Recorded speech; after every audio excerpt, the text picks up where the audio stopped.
السلام علیکم ورحمۃ اللہ وبرکاتہ۔ آج ہم آپ کو ایک چیونٹی کا واقعہ سنانے والے ہیں، چیونٹی کی بستی۔ بسم اللہ الرحمن الرحیم۔ ایک دن حضرت سلیمان علیہ السلام اپنی عظیم الشان تخت پر بیٹھے عوام میں سفر کر رہے تھے کہ تخت کے دوسرے حصوں میں آپ کے 1000 ملازم اور سلطنت کے عہدیدار بھی اپنی کرسیوں پر بیٹھے تھے، جن میں وزیر اعظم برقیہ بھی شامل تھا۔ تمام جن تخت کے گرد ادب سے کھڑے تھے اور فضا میں اڑنے والے پرندے تخت پر اپنے پرندوں سے سایہ کیے آ رہے تھے۔ سفر کے دوران حضرت سلیمان علیہ السلام کے کانوں میں فرشتوں کی آواز پڑی۔ فرشتے اللہ کی تسبیح کرتے ہوئے کہہ رہے تھے، اے رب، تو نے حضرت سلیمان علیہ السلام کو جیسا ملک دیا ہے ایسا کسی اور جن و بشر میں سے کسی کو نہیں دیا۔ اس پر اللہ تعالیٰ نے فرمایا، اے فرشتوں، میں نے سلیمان علیہ السلام کو ہفتے اقلیت کی بادشاہی عنایت کی ہے اور اس کو نبوت سے سرفراز کیا ہے، لیکن سلیمان علیہ السلام میں غرور تکبر بالکل نہیں ہے۔ اگر ایسا ہوتا تو میں ان کو ہوا پر لے جا کر زمین پر ڈال دیتا اور پھر ان کو نیست و نابود کر دیتا۔ حضرت سلیمان علیہ السلام نے یہ کلام سنا تو فوراً اللہ کے حضور سجدے میں گر گئے اور اس کی نعمتوں کا شکر ادا کرنے لگے۔ ہوا نے ان کے تخت کو زمین پر اتارا جہاں چیونٹیوں کی بستی تھی۔ تخت سلیمانی کو دیکھ کر چیونٹیاں خوفزدہ ہو گئیں۔ اس واقعہ کا تذکرہ قرآن پاک میں بھی اس طرح ہے، یہاں تک کہ جب پہنچے سلیمان چیونٹیوں کے درمیان پر تو کہا ایک چیونٹی نے، اے چیونٹیوں، گھس جاؤ اپنے گھروں میں تاکہ تم کو کچل نہ ڈالے سلیمان، اس کا لشکر، اور پھر ان کو خبر بھی نہ ہو۔ یہ چیونٹی اپنے قوم کی سردار یعنی شاہ مور تھی۔ اس کی بات سن کر حضرت سلیمان علیہ السلام مسکرائے اور انہوں نے شاہ مور کو اپنی ہتھیلی پر رکھ کر پوچھا، اے شاہ مور، تو نے اپنے لشکر سے یہ کیوں کہا کہ سلیمان آ رہا ہے اور تم اپنے غاروں میں گھس جاؤ؟ تم نے اس سے پہلے میرا کیا ظلم دیکھا ہے؟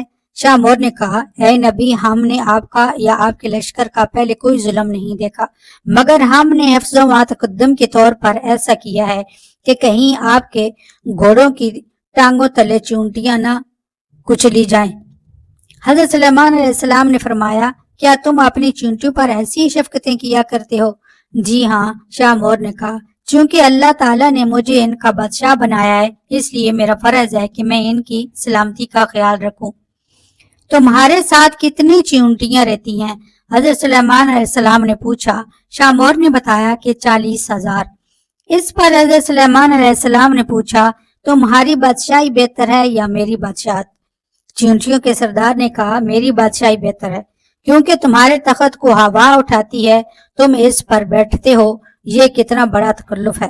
حضرت سلیمان علیہ السلام نے مسکرا کر پوچھا، تمہیں یہ عقل کس نے سکھائی ہے؟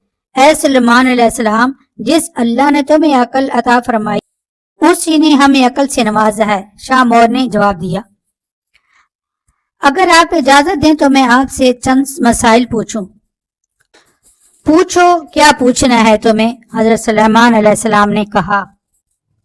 شاہ مور نے کہا، اے سلیمان، تم نے اللہ تعالیٰ سے سوال کیا تھا، کہا، اے پروردگار، مغفرت کر میری اور بخش مجھ کو کہ نالائق ہو کسی کو میرے پیچھے، تو ہے سب سے بخشنے والا۔